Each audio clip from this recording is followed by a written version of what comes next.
Após a gente explorar todos os conceitos e as propriedades mais utilizadas da transformada direta de Laplace, precisamos saber onde e como vamos aplicar. Então, nas aulas anteriores, nós fizemos as resoluções via definição de transformada de Laplace, mas hoje a gente vai resolver as questões de uma maneira prática e, como eu comentei, já fazendo uso da tabela. Isso é como se aproxima a forma real da resolução dos exercícios no seu dia a dia enquanto estudante.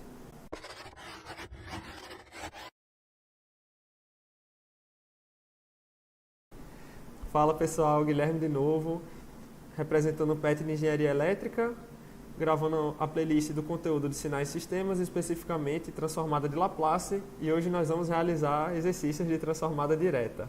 Vamos lá? Então tá, pessoal. Partindo direto aqui, nós temos o primeiro exercício, nós temos um sinal aqui bem simples para introduzir a nossa aula, né? A gente precisa determinar a transformada direta dele. Então, eu vou estar fazendo de duas formas. A primeira eu vou estar fazendo de fato, fazendo os comentários devidos e que tipo de pensamento a gente deve ter quando for consultar a tabela de transformadas, né? E a segunda parte, a gente vai ter a resolução aqui no nosso slide. Eu vou comentar por ela. Então tá. A gente tem o nosso sinal x de t como t que multiplica um exponencial com decaimento. Então a gente tem um menos t aqui. E multiplicado também por um degrau. E como eu comentei nas aulas anteriores, e vou estar sempre reforçando isso, ele está aqui para limitar o domínio da sua função a começar ali do zero até o infinito, né?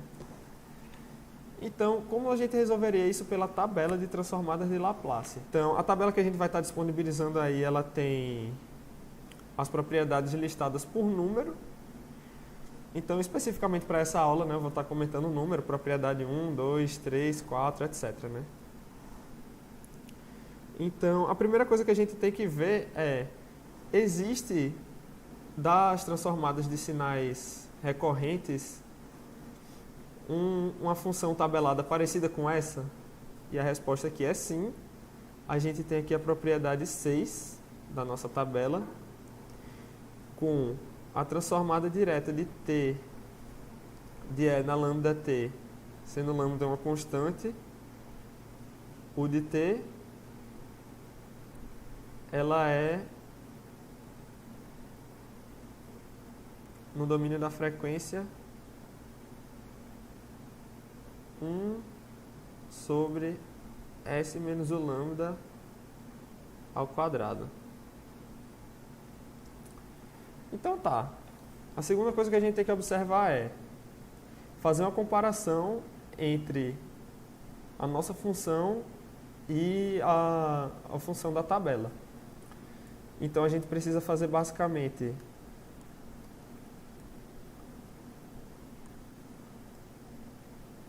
o que é o nosso lambda da nossa exponencial, que é a única constante que a gente tem aqui fora o sinal em si, né? O t, ele é uma variável, então a gente vai ter vários valores de t contínuos no tempo. Então aqui o nosso lambda, né, é menos 1, que está multiplicando por t, né? Ou seja, aí só um comentário simples, mas importante, né? Na tabela a gente não tem um menos lambda ou algo assim.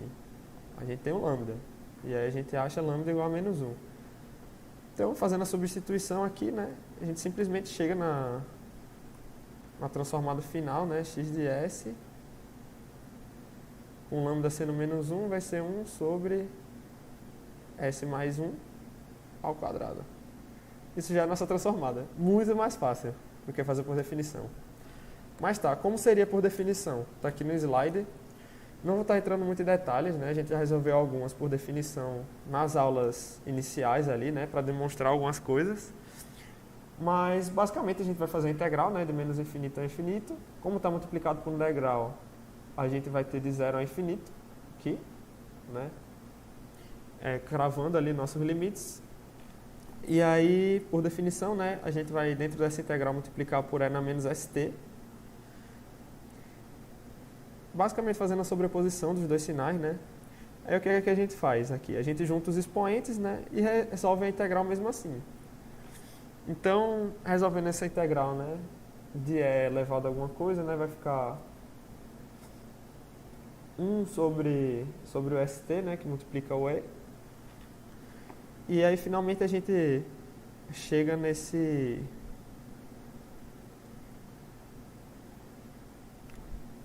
nessa função aqui, né, avaliada de 0 a infinito, né. Aí a gente faz toda aquela análise dos limites que eu também fiz nas aulas anteriores, né, para analisar a região da convergência dessa transformada e realiza ela aqui na sua função, né, de S. E a gente vê que o resultado ele bate, né. Então isso é um exercício interessante, está resolvendo isso por definição e por tabela. Mas aí o que eu gosto de falar e comentar nesse tipo de aula é que é interessante você fazer por definição uma vez na sua vida, para você entender como funciona ali, né, transformada enquanto ferramenta, enquanto bloco, de troca de domínio de uma mesma função, mas está sempre... Mas enfim, você faz por entendimento, né? Então é isso, né, o resultado aqui bateu. Então, exercício 2, né, a gente vai fazer da mesma forma, a gente vai olhar para a função, né, depois a gente vai consultar a nossa tabela de transformada se tem alguma coisa parecida com essa. Eu vou só escrever a nossa função aqui.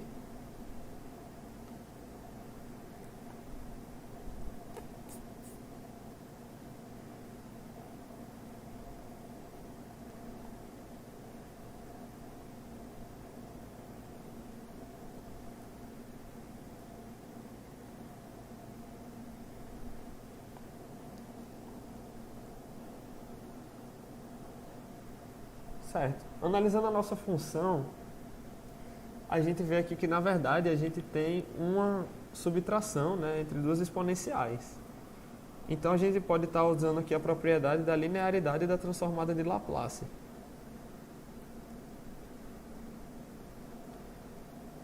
Isso implica em quê? Bom, basicamente,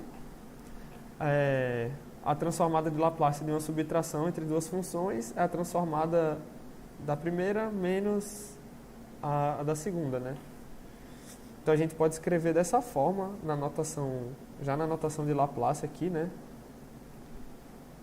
Que é a transformada de E na 2t menos 2E na menos t, U de t, ela é igual à transformada de E na 2t, U de t também, menos U2 é constante, então posso dizer que duas vezes a transformada de Laplace de E na menos t. U de t também.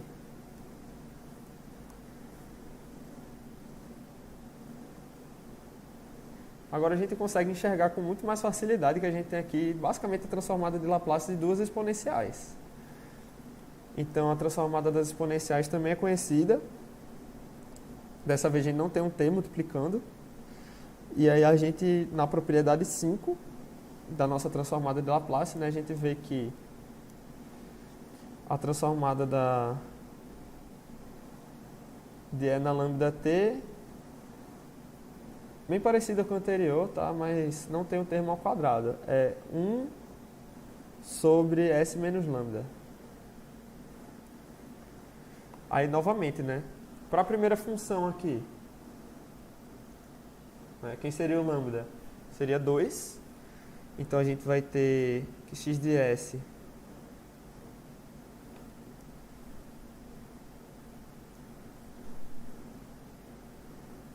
vai ser igual a 1 sobre S menos 2, menos 2 que multiplica aqui, essa transformada.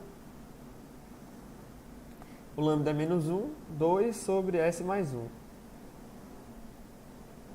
Deixa eu ver se é isso mesmo. Exatamente. E aqui a gente encontra a transformada.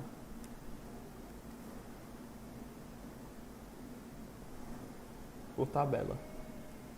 Então, vocês vão percebendo que eu basicamente só faço uma análise da função.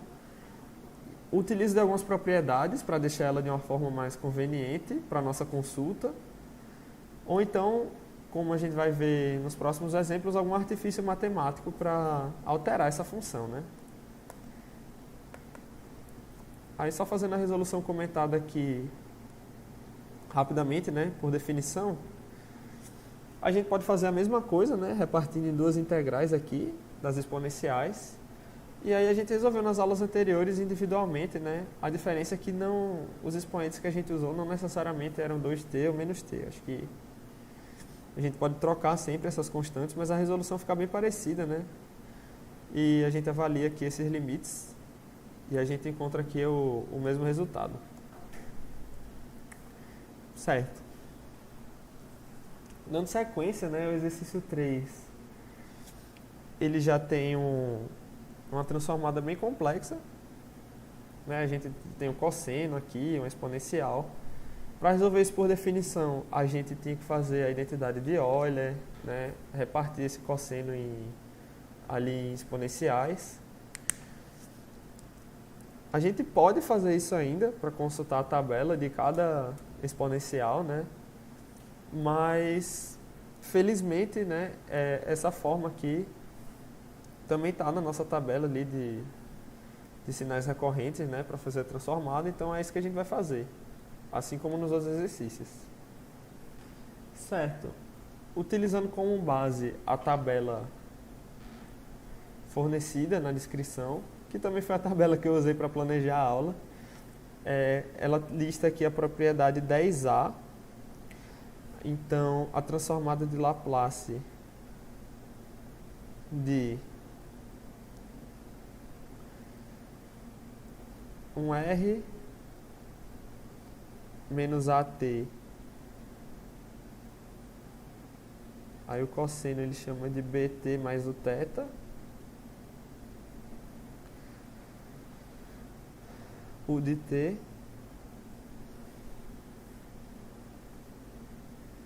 ela vai ser igual a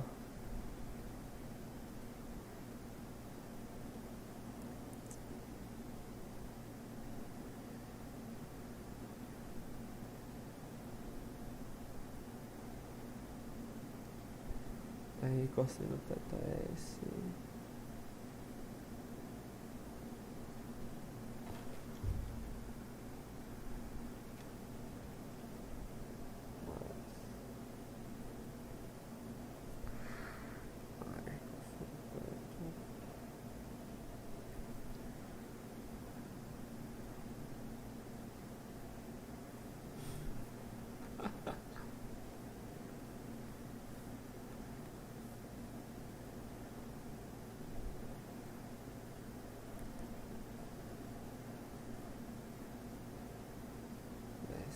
θ, tudo isso aqui sobre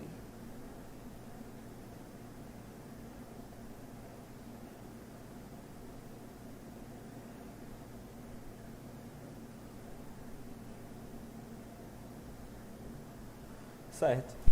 Vocês veem que é bem grande dessa vez, né? Até porque, como eu falei, a resolução dessa aqui é baseada na quebra desse cosseno aqui por exponenciais. Ainda tem um quociente envolvido, então isso já muda bastante do que seria a resolução ali por integrais, né? Mas aí o que é que a gente consegue identificar, né, fazendo dessa forma? A gente vê que a gente tem um R no domínio do tempo e na frequência aqui. A gente tem um A e tem um B. Então, basicamente, essas constantes compõem aqui o nosso sinal do domínio da frequência, né? E aí, em comparação à função que nós temos, né? A gente tem o E na menos 2t, então o nosso A seria... Uma observação importante aqui, né, que pode confundir. A gente já tem o menos AT na fórmula tabelada, né? Então, o nosso A seria 2. Aqui no final das contas, né? Porque a gente tem menos A, aqui é igual a menos 2. Então, A igual a 2. Então tá. Dando sequência, né? A gente também tem um R, que ele está multiplicando ali a nossa exponencial. Seria ali uma espécie de módulo, né? Se fosse tratar de um número complexo ali na forma polar. Mas, como não tem nada aqui na nossa função, r igual a 1, né? Então ele meio que vai desaparecer aqui, né? Vai estar multiplicando por 1 em todos os casos. E a gente tem um b que ele está ali acompanhando o argumento do cosseno, que é 5.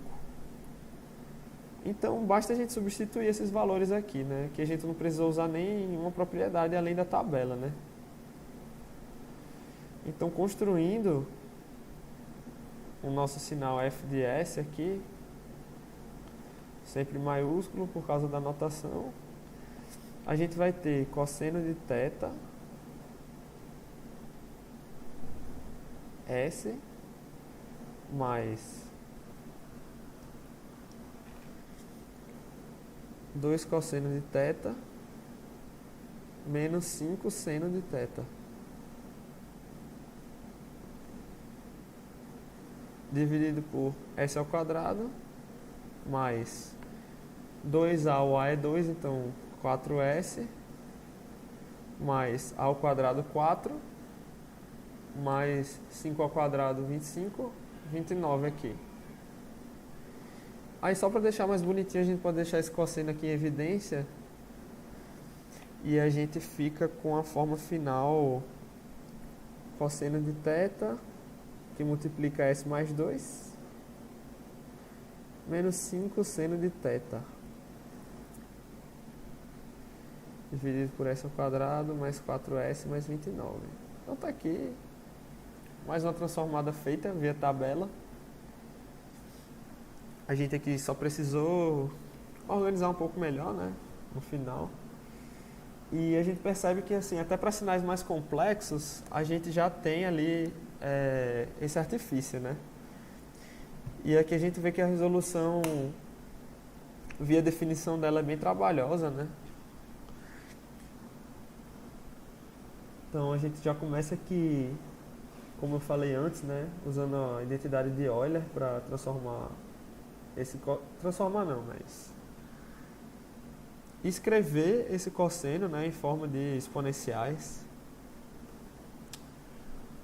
Então a gente já vai passar bastante tempo organizando aqui, né, no caso as exponenciais. A gente separa aqui para o lado de fora, né, o na jθ,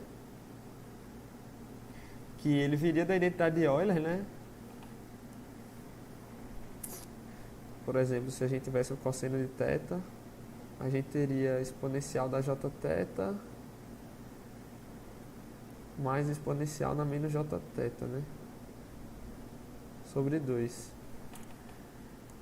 Aí, como no caso aqui a gente não tem θ, né? Tem 5t, a gente só fez essa separação aqui, basicamente, né? Porque futuramente a gente consegue trabalhar melhor em termos de E na jθ. E aí, no fim das contas, né, depois de organizar essas exponenciais aqui, né, e chegar nessa forma, a gente realizaria a integral. Então, novamente, a gente está multiplicando por um degrau de 0 ao infinito, né? E aí a gente teria que fazer a integral de várias exponenciais. O E na jθ e o E na menos jθ são constantes, então eles vêm aqui, eles acabam ficando fora, né, dos nossos cálculos. A gente poderia também aplicar uma definição tabelada só nessas exponenciais aqui de fora, né? Para chegar no 1 sobre S menos alguma coisa, né? Aí o menos alguma coisa seria menos 2 mais J5, então tá aqui. 1 sobre S mais 2, menos J5. 2 menos J5 vocês podem enxergar como um número só, um número complexo na forma retangular, sem problemas, né? Então por isso que a gente fica com esse denominador aqui com 3 somas. E a gente teria o E na jθ multiplicando, né? Em ambos os lados. Aí, outra coisa interessante, né? Eles são constantes porque eles não estão em função de t, né? Por isso que a gente fez aquela separação aqui na linha de cima.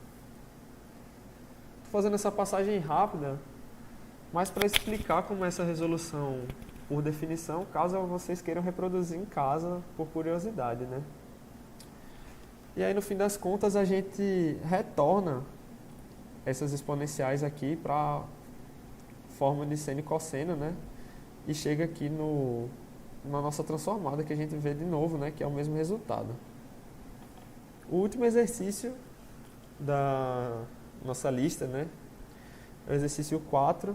Aqui eu já estou trazendo uma aplicação mais prática para o curso de Engenharia Elétrica, onde a gente vai trabalhar com circuitos que a gente chama de transformados, porque basicamente o que a gente vai ter a nossa fonte, ela vai fornecer uma tensão, mas ela não é simplesmente um valor constante, né? Ela é um sinal em função do tempo, que a gente trouxe aqui como E na T, U de T, mais E na 2T, U de menos T. E a gente tem uma corrente aqui, né, que vai ser, se a gente for entender isso aqui como um sistema, né, vai ser a saída desse circuito, né?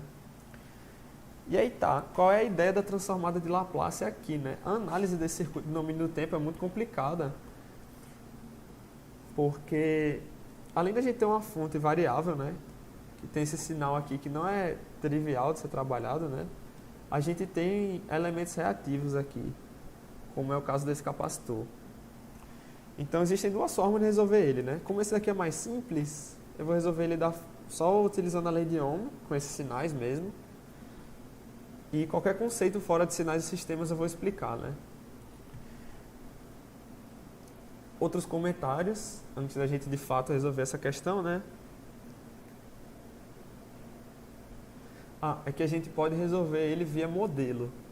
Então a gente faria aqui uma análise desse circuito e encontraria uma equação, que nesse caso seria uma equação integral, porque, enfim, pelos conceitos de tensão e corrente do capacitor, né, a gente encontraria aqui uma integral para encontrar a tensão desse elemento, né? Mas como isso foge um pouco do escopo de sinais e sistemas, eu não vou estar resolvendo essa questão via modelo, até porque esse circuito é muito simples para isso, né? Então, o que a gente faz no final das contas, né? A gente precisa passar todos esses elementos aqui para o domínio da frequência, ou seja, transformada de Laplace. Então, basicamente, o trabalho aqui dessa questão vai ser transformar esse sinal de tensão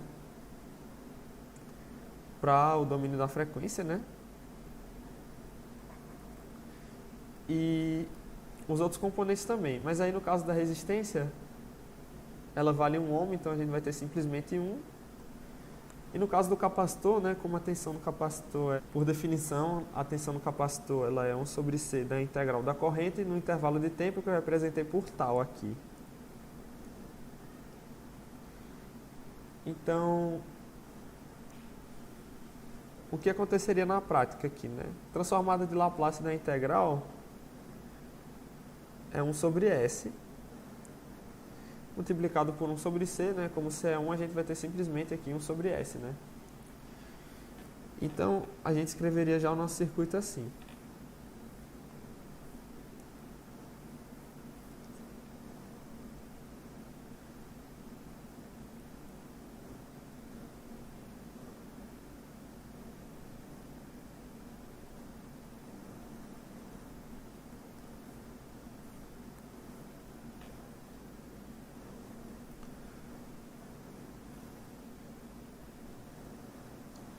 Um sobre S seria nosso capacitor representado no domínio da frequência, nosso resistor no domínio da frequência também.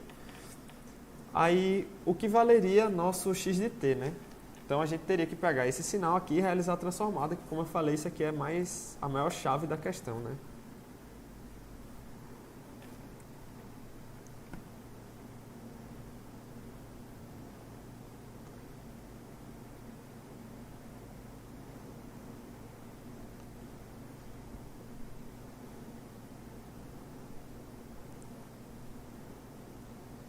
Certo, então a gente vai estar tendo esse sinal aqui, mas aí como eu já falei anteriormente, né, isso aqui é a soma das duas exponenciais, então x de s disso aqui é simplesmente Laplace da exponencial,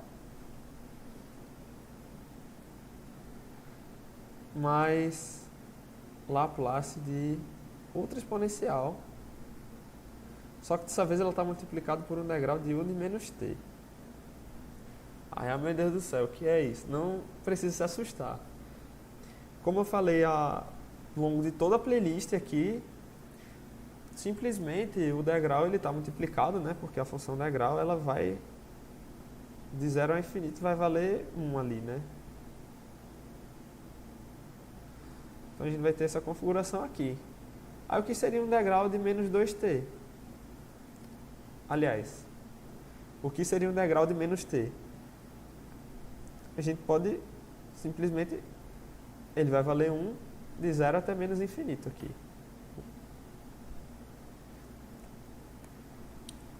O que é que isso implica? Isso mudaria um pouco a nossa RDC ali, né? A região de convergência. Mas aí basicamente a gente na resolução por definição dessa integral, a gente colocaria os limites indo de 0, aliás, de menos infinito até 0, né? E na prática isso faria com que a gente tivesse uma troca de sinal ali na nossa subtração, né? Então, o que seria 1 sobre S mais tal ficaria 1 sobre S menos esse tal, né? Então, consultando a tabela aqui, né, pelas exponenciais, a gente vai chegar que x de S é o quê? Laplace de E na t. 1 sobre S menos 1, né? Aí aqui está mais, né? A gente vai, na verdade, estar reduzindo isso aqui, né? Porque vai sair negativo aqui por causa desse degrau que eu acabei de explicar. E aqui nós temos 2t, então menos 1 sobre S menos 2. Então, esse aqui é o nosso x de S, que a gente vai estar colocando lá no nosso circuito transformado. Que a gente simplesmente encontrou aqui x de S. Aí, como eu falei, a gente já tem o x de S e já tem essa resistência aqui e essa capacitância, né? Então, como a gente faria, né, para calcular ali a corrente, né, que é o que ele pede no final das contas, que ele chama essa corrente aqui de y de t. Corrigindo a corrente aqui no nosso circuito transformado, ela é y maiúsculo, né, de S. Então, quando a gente transforma o circuito, a nossa saída ela também vai sair transformada, por mais que a gente nem sequer tenha calculado ela. A gente só fez basicamente, né, trocar o domínio do nosso sinal de entrada. E aí a nossa resposta do sistema também vai ter o domínio trocado, né? Isso é importante também de se entender nessa aula, né? Então, para descobrir uma corrente, né, pela lei de Ohm, I é igual a V sobre R. Só que como a gente está aqui no domínio da frequência, a gente vai ter algo como Y de S vai ser igual a X de S dividido por a resistência aqui desse circuito seria simplesmente com uma resistência única desse capacitor com esse resistor aqui, né? Que é o que a gente chama de impedância, que é basicamente uma oposição de passagem de corrente, ou seja, vai dificultar a corrente, né, de passar. E eu vou estar chamando ela de Z de S aqui. Então, a gente tem isso aqui. Então tá. Eu estou explicando assim de forma lenta e um pouco detalhada, mas para os conceitos do circuito elétrico em si não pesarem tanto. O que a gente tem aqui basicamente é que um sinal aqui na frequência é igual a um sinal na frequência sobre o outro, no fim das contas, depois de entender esses conceitos básicos de circuitos, né? Então tá. O Z de S aqui, ele vale o quê? Ele é 1 mais 1 sobre S, que vai ser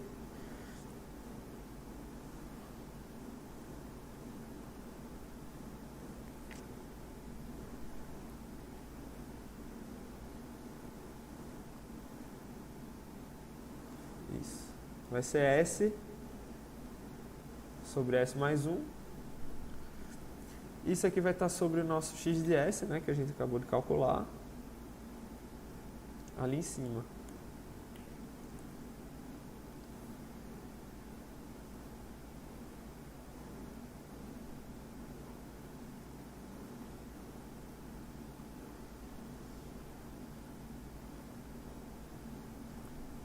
E o que a gente quer descobrir aqui no final das contas, né, é o nosso y de s. Que ele vai ser o quê? Realizando, né, esse cálculo,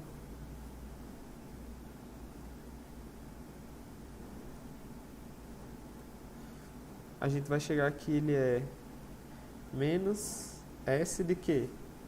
S menos 1, aqui, S menos 2, S mais 1.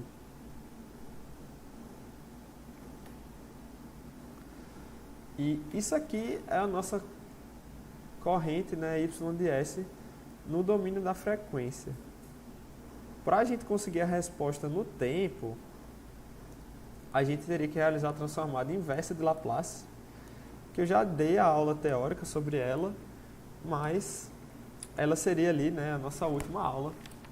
Então, vou deixar no ar aqui, né, o que seria exatamente, né, o nosso sinal y de t, mas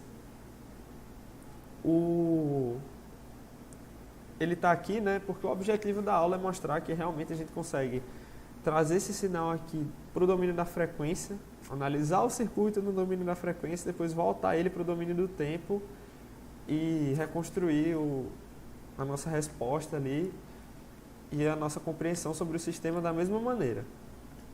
Eu só não vou estar realizando a transformada em si, né, porque não é o objetivo da aula, mas para os curiosos e os empolgados, vocês podem estar realizando aí. E se sentirem dificuldades, a próxima aula é sobre exercícios de transformada inversa. Então, nós vamos ficando por aqui, pessoal. Então, esses foram nossos exercícios do dia, gente. Eu espero que vocês tenham gostado e entendido mais. Qualquer dúvida, deixe nos comentários. A tabela vai estar colocada, anexada na descrição desse vídeo. Mas caso não, né, você pode pesquisar rapidamente a tabela, né? Eu só não garanto que os mesmos números de referência que eu usei aqui vão estar lá, né? Então é isso, ficamos por aqui. A próxima aula será de exercício sobre transformada inversa, onde a gente vai finalizar a nossa playlist. Até mais, pessoal.